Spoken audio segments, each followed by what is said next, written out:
The bridal boutique smelled of white roses and expensive promises.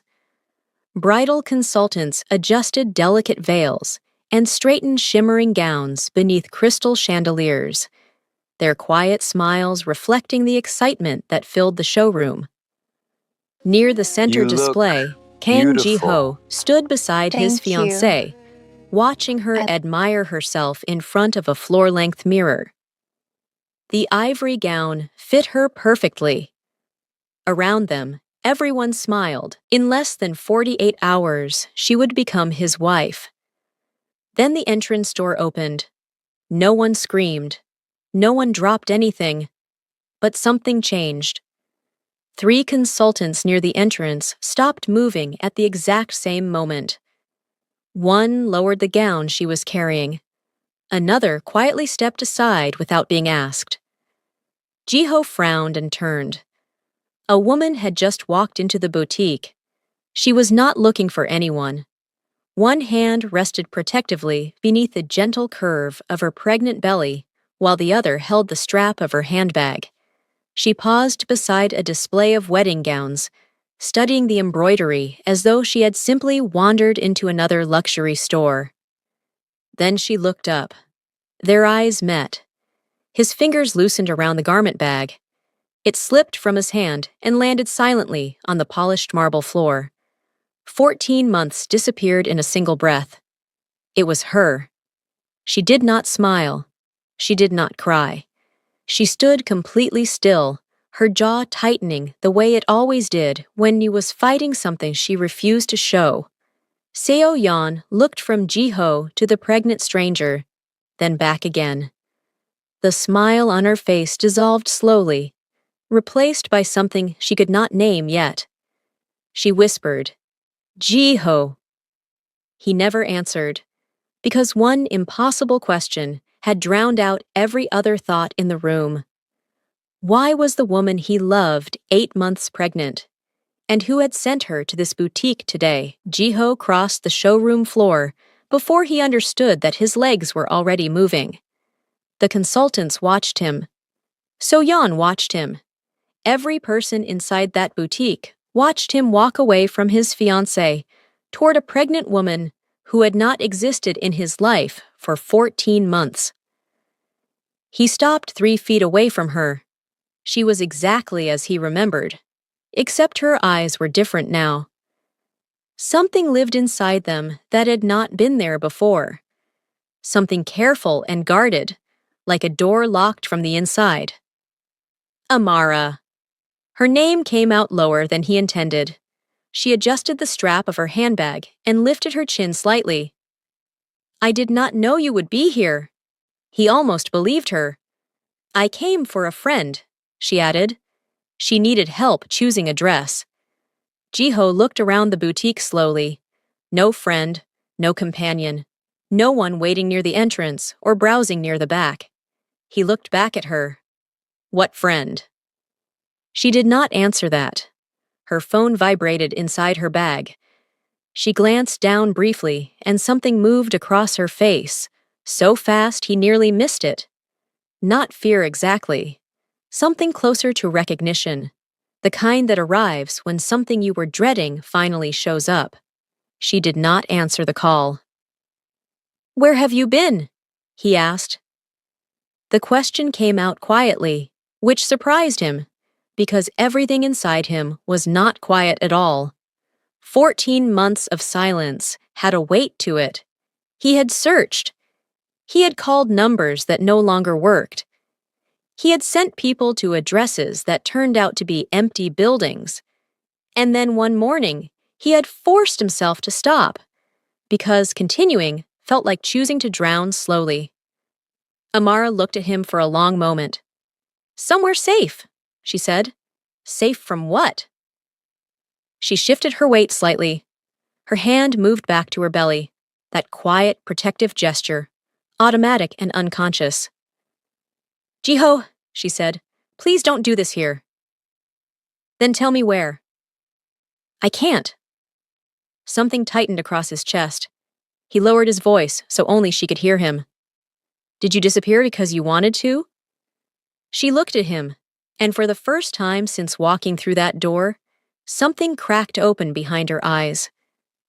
"Did you really think," she said slowly, "that I left because I wanted to?" He had no answer for that. She turned toward the exit.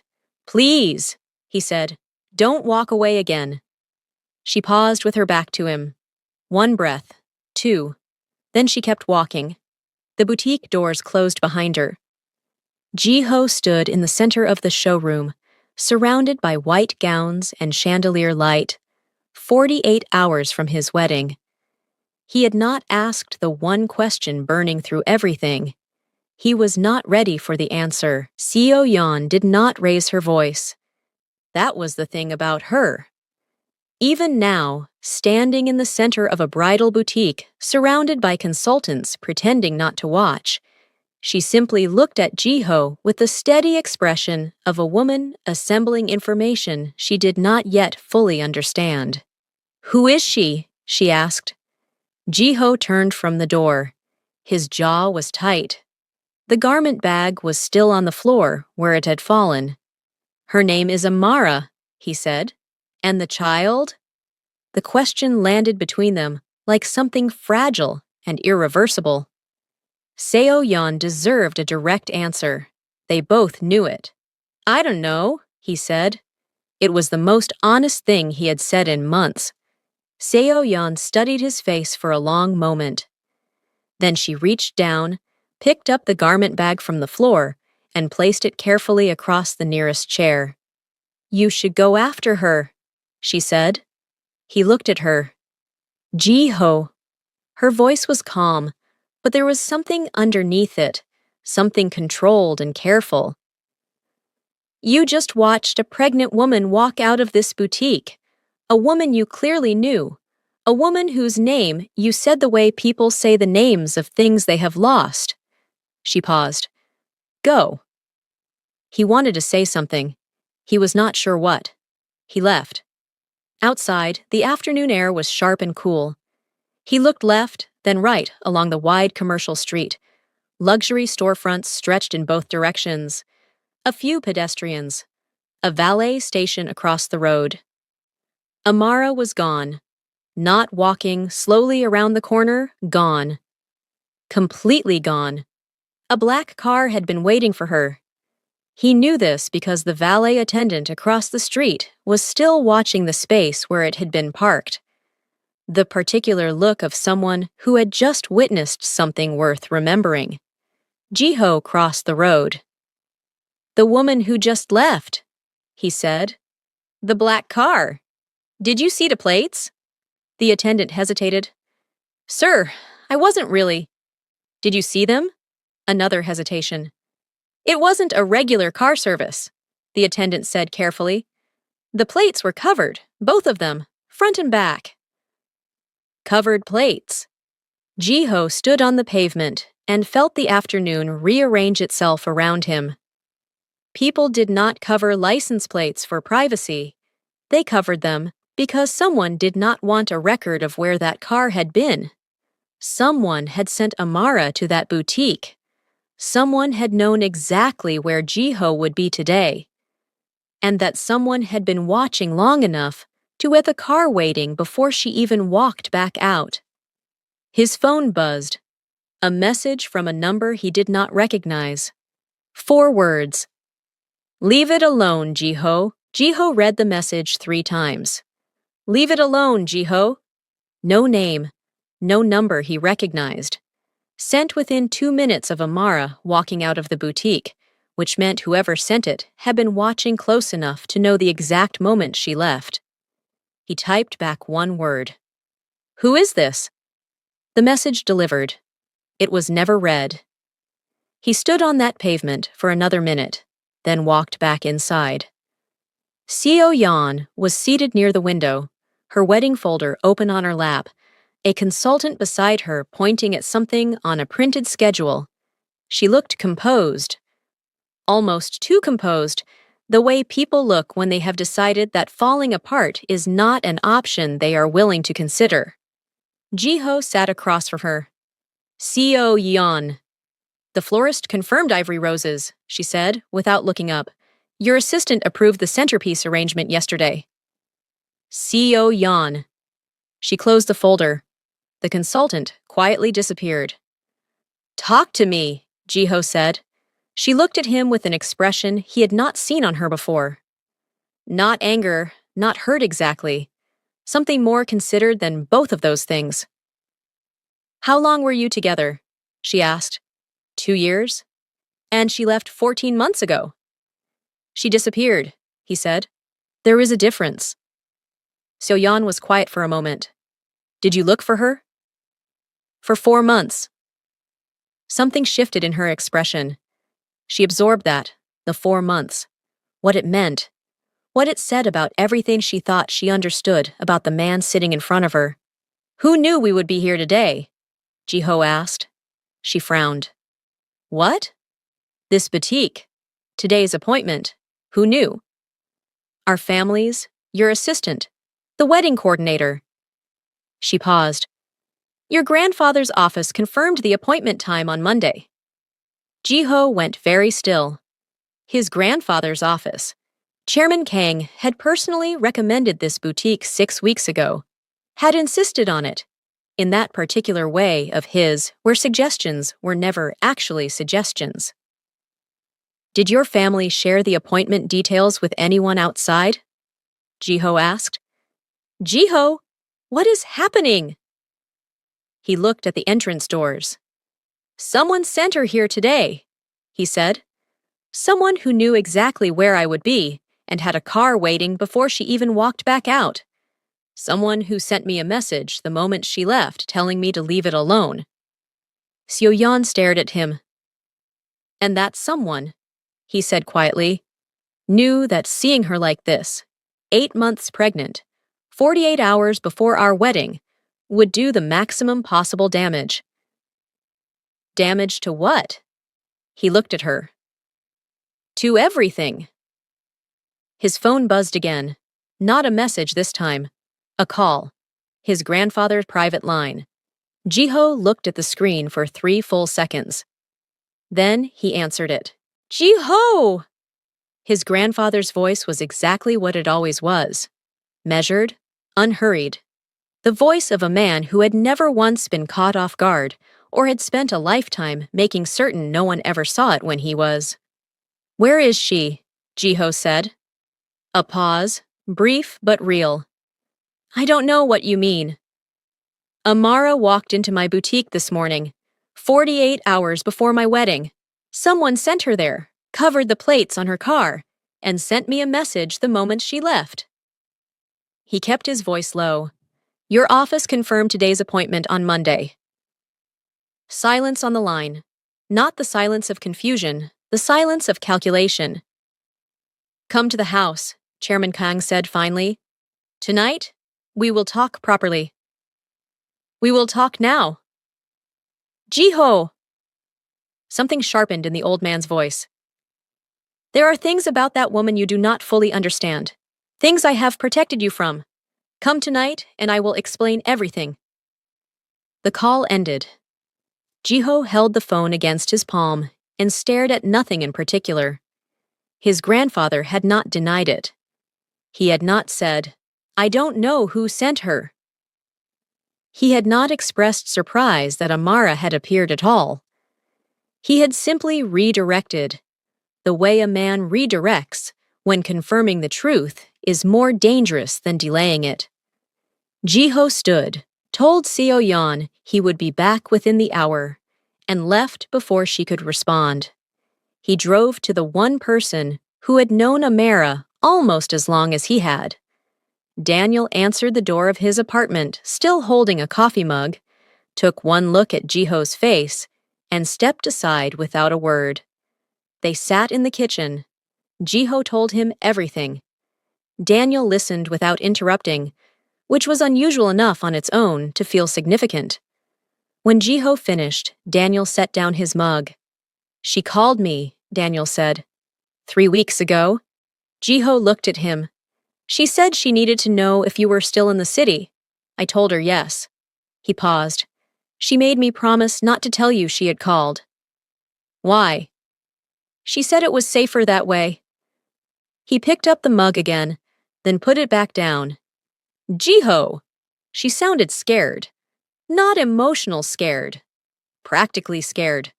The way someone sounds when they are managing a real threat, not a feeling. Did she say what she was afraid of?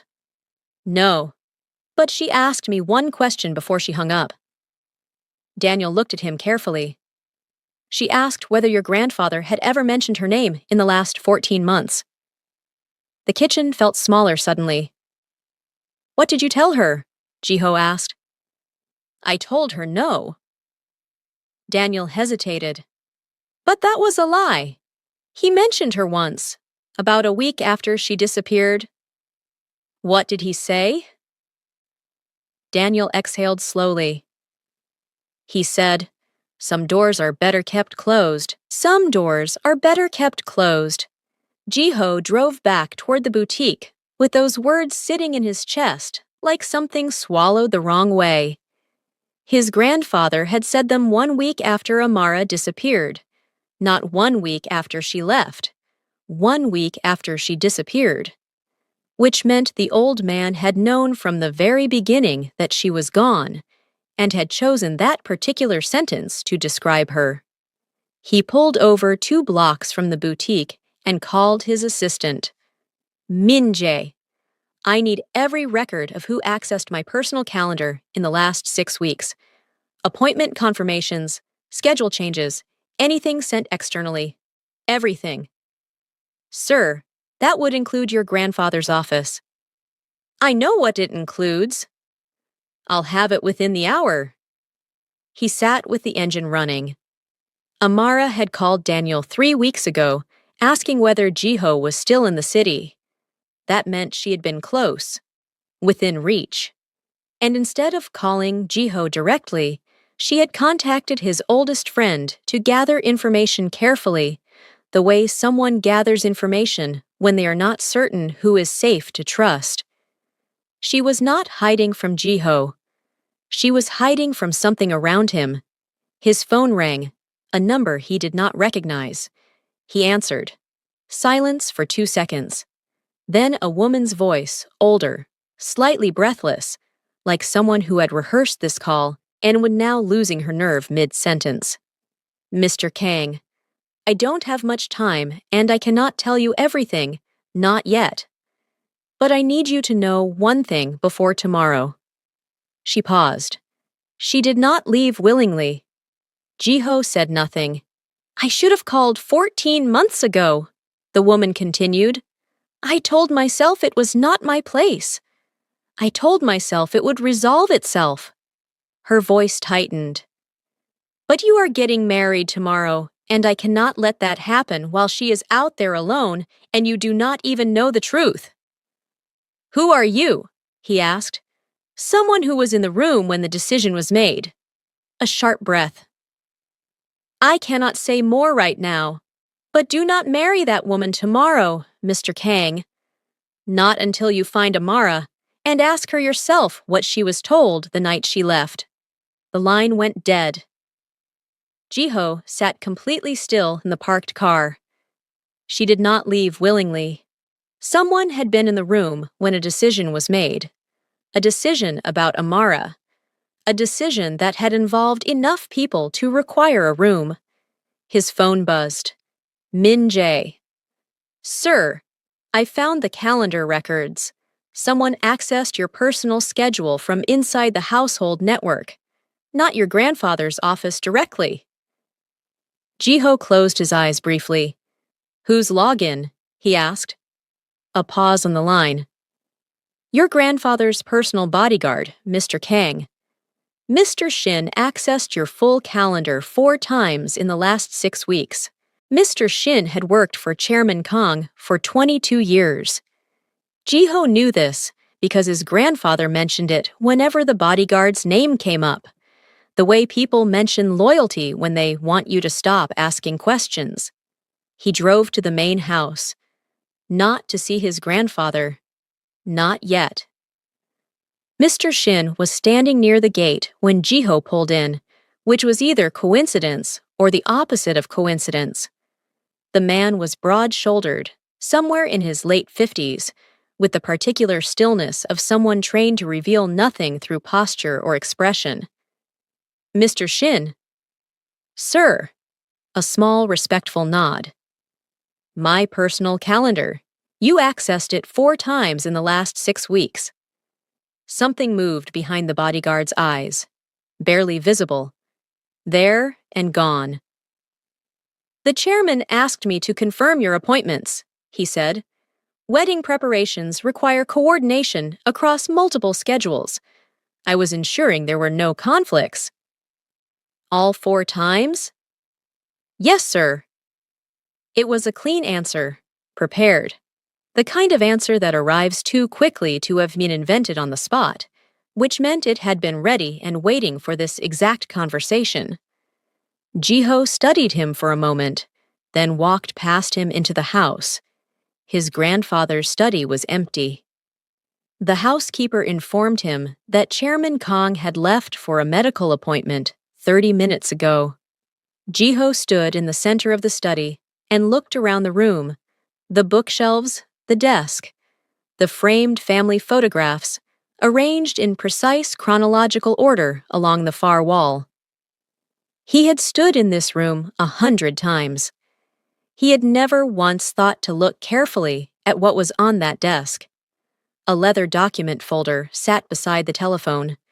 Routine paperwork, the kind that lived permanently on his grandfather's desk without anyone ever examining it closely. Jiho opened it. Most of it was corporate, board meeting minutes, property documents. A letter from the family legal team dated 6 weeks ago. He almost closed it. Then a single page near the back caught his eye. It was a family registry document. Formal, official, bearing the Kang family seal in the upper right corner. His name was on it. Amara's name was on it. And below both names, listed as an unborn heir pending confirmation of lineage, was a child. Registered 3 months ago, his grandfather had registered Amara's unborn child into the Kang family records 3 months ago, without telling a single person. Without telling Jiho. Without telling Amara, as far as he knew. The child had been claimed by this family before Jiho even knew the child existed. His hands were completely steady, which surprised him. He folded the document carefully and placed it inside his jacket. Then he heard footsteps in the hallway, not the housekeeper's quiet shuffle, heavier, deliberate. He turned. Mr. Shin was standing in the doorway of the study, looking directly at the document folder on the desk. Then he looked at Jiho's jacket. Sir, he said quietly, the chairman would like you to wait. Jiho did not move. Neither did Mr. Shin. The study felt smaller than it had 30 seconds ago, the two of them standing on opposite sides of a room that had suddenly become something other than a room. The chairman would like you to wait, Mr. Shin repeated. I heard you the first time, Jiho said. He walked toward the door. Mr. Shin did not step aside immediately. 1 full second passed before he moved, just enough to make the choice deliberate, without making it a confrontation. Jiho noted that. Filed it away. He drove 3 blocks from the house and pulled over. The registry document was still inside his jacket. He took it out and read it again, slowly this time. The registration date was confirmed 3 months ago. The legal language formal and precise, bearing his grandfather's personal seal alongside the family legal team's verification stamp. This was not a document someone prepared casually. This required a lawyer, a notary, a medical confirmation of pregnancy. Someone had provided proof that the child existed and proof of paternity, which meant someone had obtained that proof, which meant someone had access to Amara's medical records months before Jiho knew she was even pregnant. His phone rang. Seo Yeon. He stared at her name for 2 rings, then answered. I'm still here, she said. Not accusatory, simply factual. I know, I'm sorry. Jiho. A pause. My father called while you were gone. He wants confirmation that tomorrow's ceremony is proceeding as planned. The guests are arriving tonight. The venue is fully arranged. Another pause, longer this time. I need to know what to tell him. Jiho looked through the windshield, at nothing in particular. Give me until this evening, he said. Silence on her end. He could hear her breathing, steady and controlled, the sound of someone holding themselves together through pure discipline. She matters to you, Soyeon said, not a question. It is more complicated than that. It always is. Her voice was quiet. Find her, Jiho. Whatever this is, find her, and understand it before you make any decision. I would rather know the truth tonight than discover it a year from now. She ended the call. Jiho sat with the phone in his hand and felt something uncomfortable move through him. Seo-yeon deserved none of this. She had walked into an engagement with a man who had never fully arrived, and she had done so with grace and intelligence, and a dignity he was only now fully recognizing. His phone buzzed. A message from Daniel. She contacted me again 10 minutes ago. She wants to meet you. Tonight. Alone. A second message arrived immediately after. Jiho, she looked frightened. Not emotional. Frightened. Then a third message. She said to come before 9. After 9, she said, it will be too late. The address Daniel sent was a serviced apartment on the quieter side of the city. The kind of building that asked no questions and kept no records of its guests. Jiho knocked twice. The door opened and Amara stood there in the same clothes from the boutique, her handbag gone, one hand resting on the doorframe. She looked at him the way people look at things they have spent a long time imagining and are now unsure whether the real version is better or worse than the one inside their head. She stepped back to let him in. The apartment was sparse. A small table, 2 chairs, a hospital bag sitting near the bedroom door, already packed. She had been ready to leave at any moment. They sat across from each other. Neither of them spoke for a long moment. You registered an address in 3 different cities in the last 14 months, Jiho said finally. I know because I looked. Each one was empty when my people arrived. I know, she said. I moved every time I felt the location had been compromised. Compromised by whom? She looked at her hands. I received a visit the night I left. 2 men I had never seen before. They were polite, which made it worse somehow. She paused. They told me that my continued presence in your life created a problem for your family. They told me the relationship would be ended regardless of what I chose, but that I had the option of leaving quietly or having people I loved face consequences I would not be able to prevent. Which people? She looked up. My younger brother was finishing his final year of university on a scholarship that could be revoked with one phone call. My mother had a business lease renewable every 6 months. She held his gaze. They knew everything, Jiho. Details that take time and resources to gather. This was not improvised. Jiho sat with that for a moment. Why didn't you tell me? Because they told me not to, and because... She stopped, started again. Because I was not certain you did not already know. That landed like a hand pressed flat against his chest. You thought I sent them. I thought it was possible, she said quietly. For about 3 months, I thought it was possible. Then I stopped thinking about it because thinking about it was unbearable. He wanted to reach across the table. He did not. Amara, the child. She met his eyes. Yes, she said simply. One word. 14 months of weight behind it. His throat tightened. Then her phone lit up on the table between them. A message from an unknown number. She turned it over without reading it, but not before Jiho saw the first 4 words on the preview. Get out right now. Jiho was already standing. How long have you been at this address? He asked. Since yesterday? Who knows you are here? Only Daniel. She was on her feet now, moving toward the bedroom, pulling the hospital bag off the floor with one hand. But Daniel's phone is not secure, and I should have remembered that before I used him.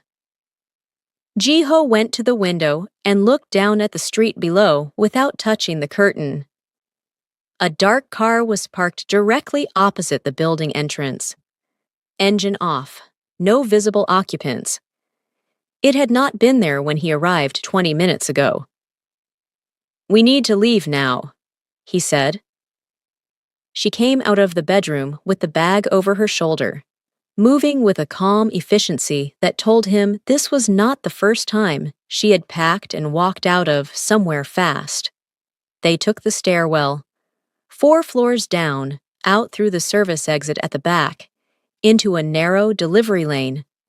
Jiho kept one hand close to her without touching her, aware of how she was breathing, aware of the weight she was carrying in every sense of that word. He got them into his car 2 streets away. He drove. Neither of them spoke for several minutes.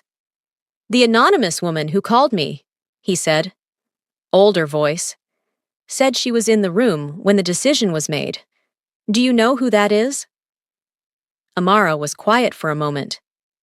Possibly. She shifted in the seat.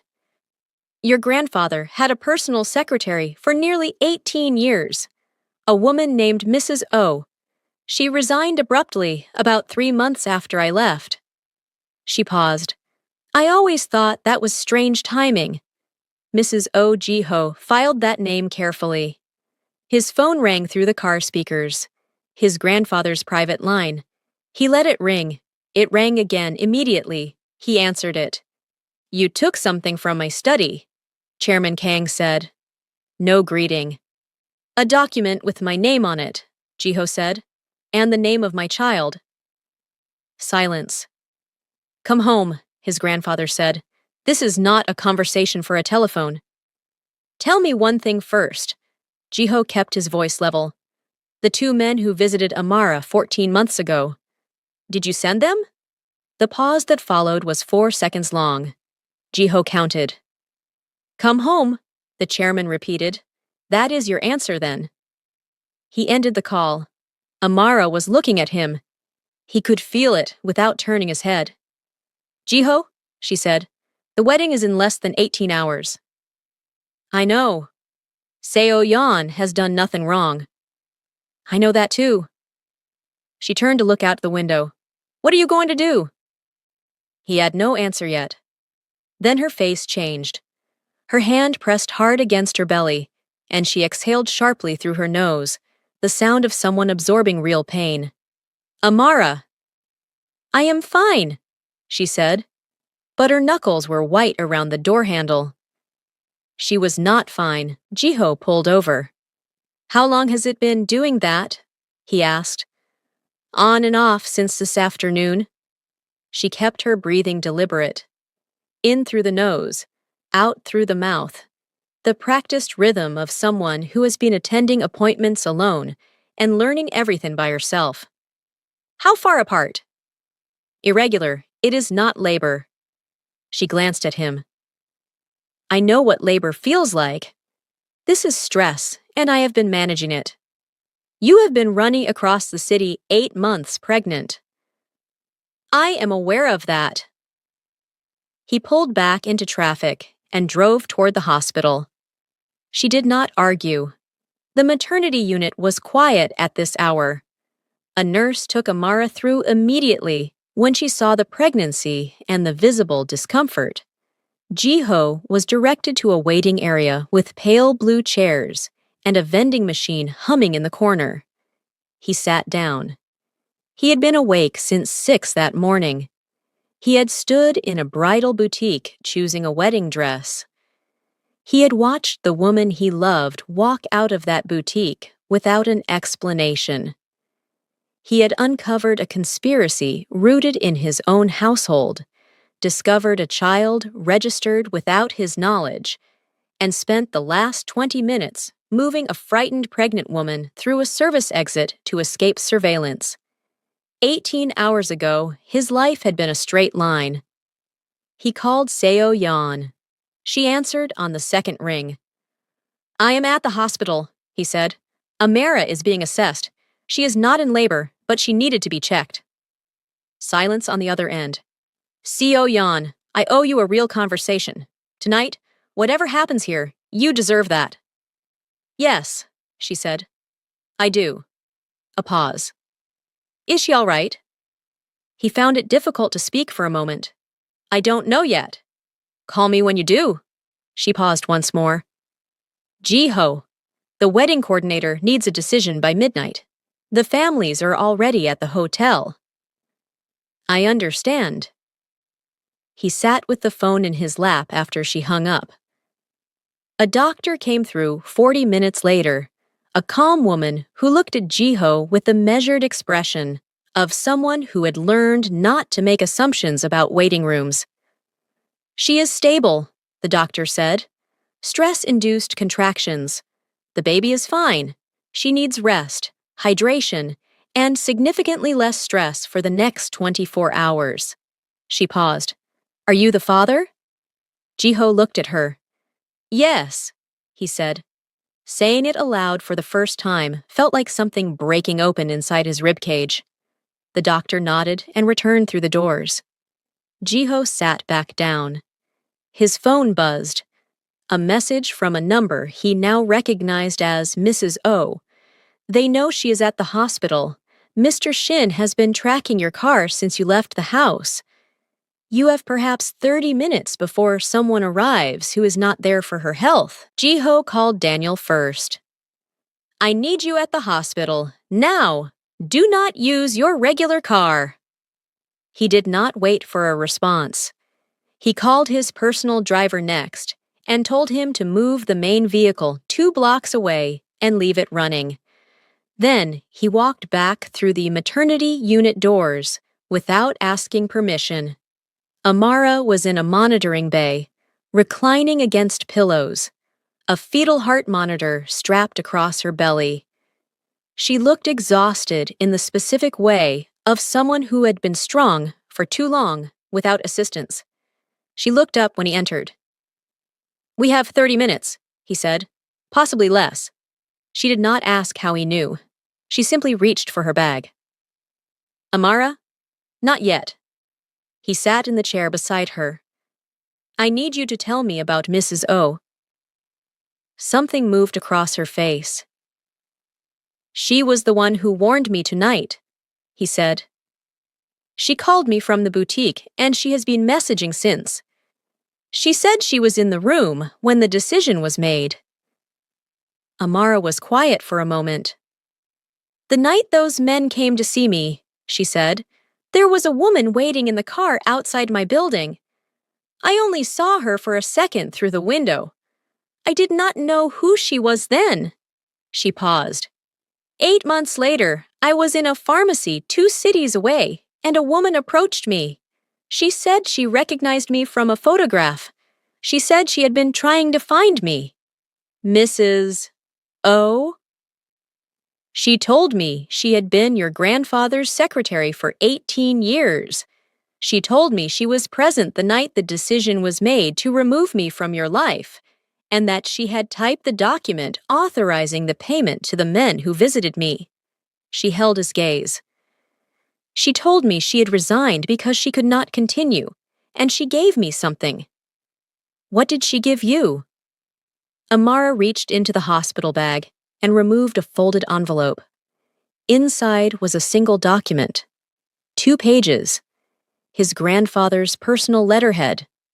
A formal instruction, dated 14 months ago, authorizing the removal of Amara from Jiho's personal life using, and the language was precise and cold, whatever means necessary to ensure permanent separation. Below the instruction was a payment record. Below the payment record was a second authorization, dated 11 months later, instructing a private medical firm to obtain Amara's prenatal records and confirm paternity. His grandfather's signature was on every page. Ji-ho read it twice. Then the ward doors opened. Mr. Shin walked in wearing a civilian jacket, moving with the unhurried confidence of a man who had never once needed to rush because doors always opened for him. He stopped when he saw Ji-ho holding the document. For the first time in 22 years of service, Mr. Shin had no prepared answer.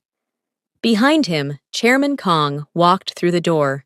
Chairman Kang looked at the document in his grandson's hand and straightened his jacket. "I did what was necessary," he said, "for this family." "You threatened her brother. You had her medical records stolen. You registered my child without telling me my child existed." Ji-ho's voice was completely level. "And you sat across from me at dinner every Sunday for 14 months, knowing all of it." The old man said nothing. "That was my choice to make," Ji-ho said. "She was my choice." Silence. Mr. Shin was still standing in the doorway. Ji-ho looked at him directly. Something moved across the bodyguard's face. 22 years of it. The slow, unbearable weight of a loyal man who had finally carried something too heavy. He reached into his jacket and produced a small USB drive. "Everything," Mr. Shin said quietly. "Every instruction, every payment, every communication."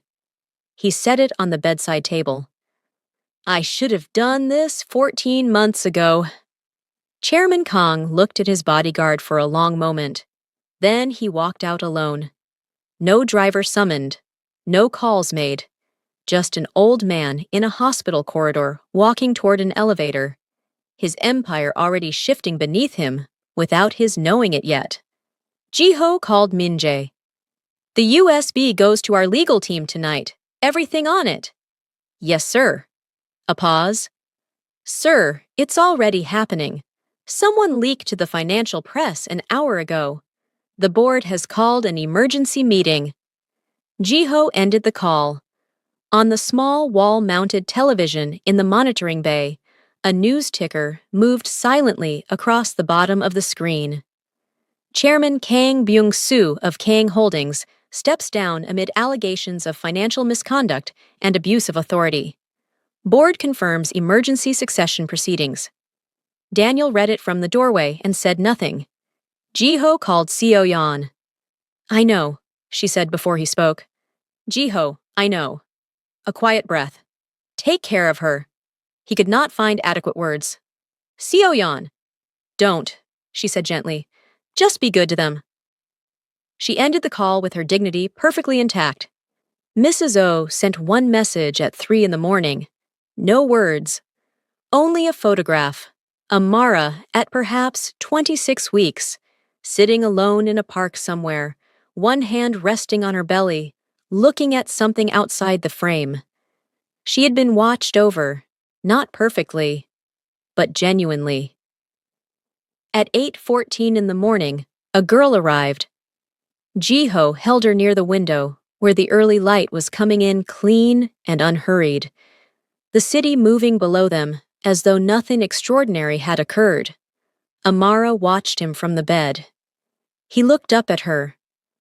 Outside, somewhere across the city, a bridal boutique was opening for the morning, its white roses freshly arranged, its promises carefully displayed. This time, 3 people had chosen each other. No arrangements, no documents, no doors kept closed. Just this,